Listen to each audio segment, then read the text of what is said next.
Hey YouTube, it's Brandon Red here with Ramen Noodle Budgets. Now in today's odd video, like all of my other videos on this channel, I am going to be trying to repaint something that's not exactly high quality. Now in my last two videos where I repainted the Michael Myers mask and I even repainted some Jason masks, they were kind of upper, well, not the Jason masks, but the Michael Myers masks were high quality masks that cost $60+.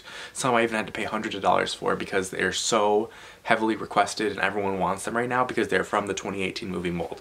I decided to try and do a different route because I'm out of trick-or-treat masks and I'm kind of done doing the same thing. I went out and tried to find the cheapest Michael Myers mask I could find that's easily available to anyone. I ended up finding this guy. This is a $21 mask off of Amazon. I'll put the link in the description below if you actually want to buy this for yourself. It came with Prime shipping, so it was free and I got it within 2 days. And like I said, this is $21. It is a knockoff 2018 mask and we're going to see what we can do with this thing. Now, overall, it's actually not a horrible mask.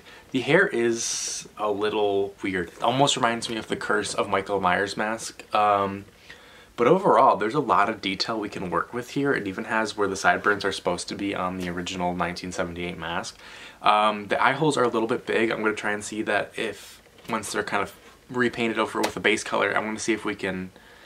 if the eye holes are too big, if we can try and reduce them, or if I can just stuck with them and try and see what we can do. But it's a pretty big mask. Let me try and put it on and see if I can get any close-up shots for you guys.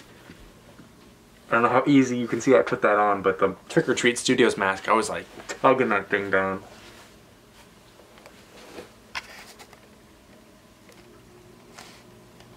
As you can see, there's a lot of detail that actually mimics the 2018 mask, and I think there's a lot we can do with it. We even have the needle in the neck thing there, but it's very big on me, so I may try and do some pattern. The hair, I think, is workable. I think I could do a lot with this hair if I just do a little bit of hairspray and maybe even get some black spray paint in there. I think we can try and do something. So let's get to painting. Let's see what we can do with this. Alright, so we're going to start by base painting the entire thing white. Now, I'm going to kind of go over everything that I talked about in my last review because a lot of people were confused. I just went out, or actually ordered on Amazon, a huge thing of liquid latex and then a paint set by Vivito Arts, and it comes with 24 paints. I just bought it so I didn't have to actually go out and get paints today because I've been working all day. So the two tones I'm going to be using is titanium white, and there is a light skin tone color here. I'm going to do 1-to-1 ratio with liquid latex and the titanium white, a little bit of water, and then I'm going to just mix those together with a little bit of this color to kind of create an off-white color base. Alright, so we're going to start by base painting the entire thing white. Now, I'm going to kind of go over everything that I talked about in my last review because a lot of people were confused. I just went out, or actually ordered on Amazon, a huge thing of liquid latex and then a paint set by Vivito Arts, and it comes with 24 paints. I just bought it so I didn't have to actually go out and get paints today because I've been working all day. So the two tones I'm going to be using is titanium white, and there is a light skin tone color here. I'm going to do 1-to-1 ratio with liquid latex and the titanium white, a little bit of water, and then I'm going to just mix those together with a little bit of this color to kind of create an off-white color base. So I ended up with this kind of off-white, almost like kind of darkened latex color. And now this is the thickest brush I have, it just came with the set. I'm going to pack my brush up pretty well and then begin to lightly paint. Now this mask really doesn't have as much colors. The reason I had to totally repaint the Trick or Treat Studios masks is because there was so much going on. This one really doesn't have much going on besides the eyes. So I'm really going to focus this within the eyes to really try and get rid of some of that gross color. I may have to add a little bit more pigment to this because it looks like it's mostly just dry latex. So I'm going to darken this up with a little bit more color and then keep painting.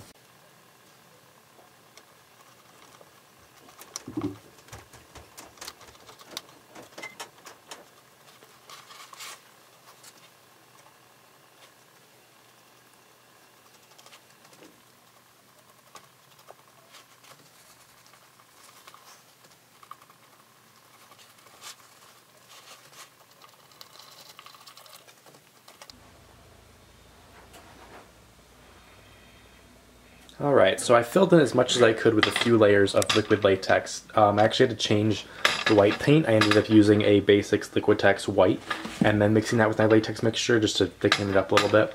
And as you can see, already with the eye holes finished, it's looking a lot better. They obviously airbrushed around the eyes and the mouth, and I tried to cover up some areas that were way too dark, but I really didn't do a whole base layer. The reason this looks so dark is that's actually just a shadow. I don't know why it's looking so dark there, but I'm gonna let this dry for half an hour because the latex around the eyes and the mouth is a little thick. And then we're gonna begin doing some washes and making this thing look weathered and beaten up. So I sped up the drying time with a hairdryer actually, just to quickly dry it because I wanted to get this kind of underway. I'm really impatient. I mixed it up a wash of raw umber, and then some light browns to kind of get this one of the darkest browns I could possibly figure out to get. It's almost kind of black in some spots when it dries. So we're going to quickly try this out and see if it'll work as a wash. The lines and everything on this mask are so deep as opposed to the Trick or Treat Studios, which are kind of light, that I feel like a wash will sink in a lot more than just having to hand detail all of the lines. So I'm going to actually start right here to the test spot. So I'm really going to get these into the cracks and everything. Like so. The main reason I'm testing it is to see if it'll actually, if it has too little water, it'll stick too much. So that did stick quite a bit. So what I'm gonna do is I'm gonna add a little bit more water to the mixture because see it left kind of a big line. But you see it actually sank in those lines a lot better than I expected it to. So all I'm gonna do is take my wash. I have a little bit of dirty water. I've been using it for my brushes. Add quite a bit more. I'm gonna take my brush, just mix that up. Your color will obviously get a little bit lighter, but I don't think it'll really matter. I'm going to retest that. Now you can see how it you can kind of see through the paint now because the color is so light because of the water. So I'm going to quickly wipe that off.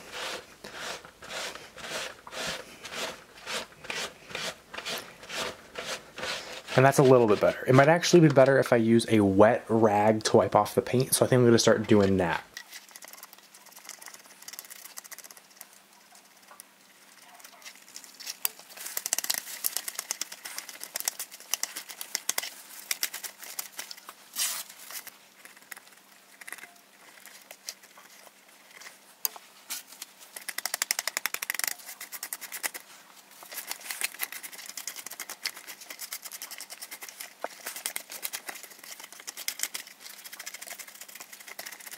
Alright, so I just finished doing all the brown, and this head isn't doing it too much justice because it can't really hold its shape, but, no pun intended, the mask is finally starting to, like, even from this side, it actually looks pretty damn decent.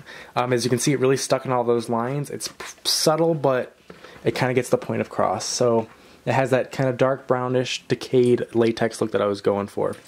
So now, I'm going to try and accentuate some details, and then we're going to do some of the green kind of almost like water damage to the sides, some around the eyes, nose, the neck obviously has a whole bunch, and we're trying to get this thing looking as accurate as we possibly can based off reference photos from the new film.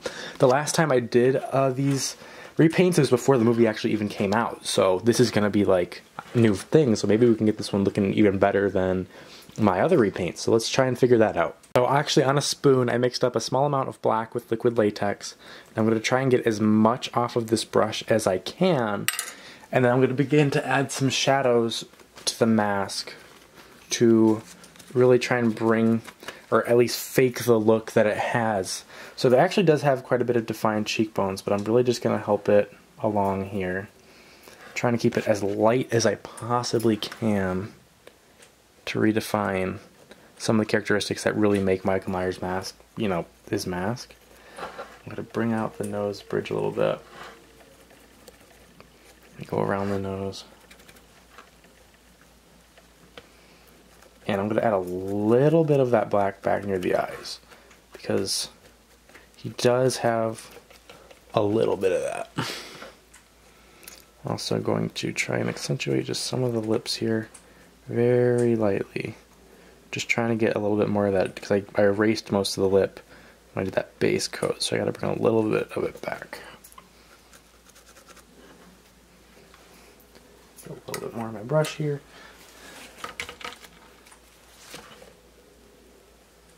Really trying to just get that cheekbone thing going on there. Now I'm going to pull up some reference photos so I can see what else I'm missing with the main shape. Alright, so I mixed up a kind of thick wash. And it's like this greenish. I added a lot of brown to try and neutralize a lot of the green. I hate handling my phone with this much paint on my hands.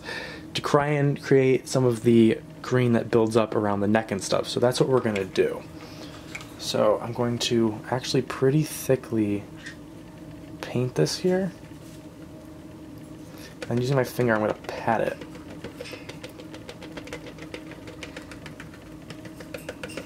And see how that makes a beautiful kind of gradient that actually the color I'm really liking here. The camera is making it look a lot more pronounced than it actually is in real life.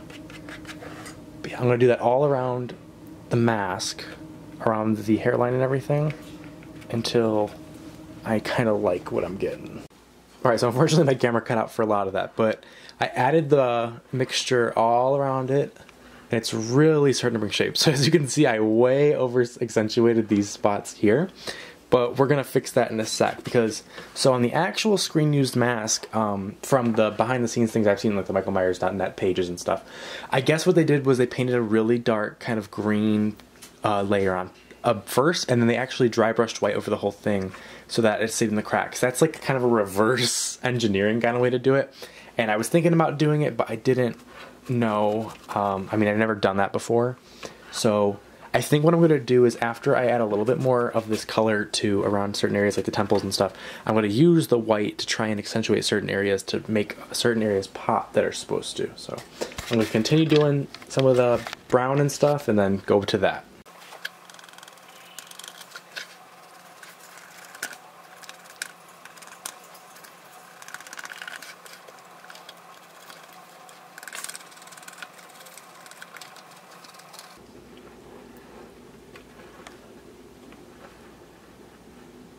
Alright, so I have a little bit of white on a brush here. When I mix up white, I'm going to add it to some slight spots. As you can see, it works great as kind of like a highlight. I'm going to try to, I'm using a reference photo, I'm going to try and highlight some areas that I think need it. So there's quite a few spots here. Really just, so the problem with this mask is, so the sculpt itself isn't bad, it's the shape. As you can see, like even if I stuffed the mask, it would still look, it doesn't really have a jawline, and Michael's mask has a pretty accentuated jawline, so I tried to shadow that with the green a little bit. But I'm gonna really try and unaccentuate this a little bit. Just a little bit though. Even if it doesn't look screen accurate with this, I think it really does add a lot of dimension to the mask. So far, I'm incredibly impressed with how well this is like actually looking for like a 45-minute paint job. So I'm going to continue just to maybe kind of feather that out a little bit.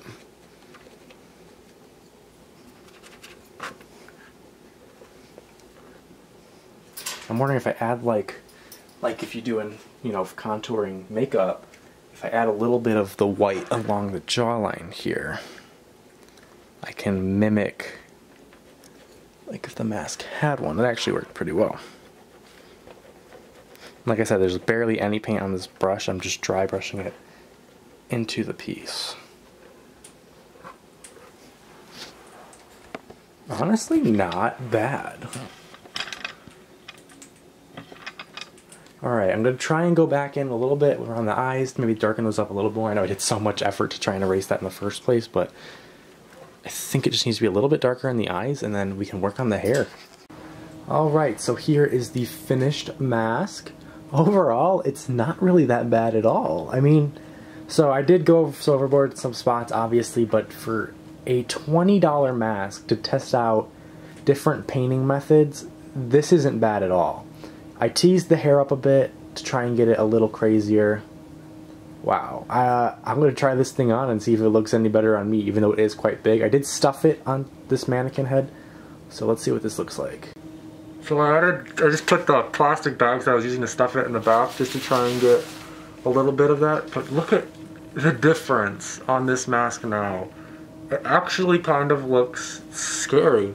Obviously the hairline is way too far up, and if I was to redo this or continue working on it, I'd add mohair to about here and up to And like the hairline's a little bit too, you know, weird like that. But overall, this is a drastic improvement. I'm impressed with how well this thing turned out. Whew. So I really hope you guys enjoyed this video. I learned a lot from doing such a weird build like this, kind of repainting cheap stuff. It's kind of what I do already, but I've never done a mask like this, especially latex painting, and I think painting really is what sells these kind of projects. So I'm going to do some really close-up shots for you guys, and hopefully you guys try and do something yourself. So please like, subscribe, and comment below what you guys want to see next. Thanks.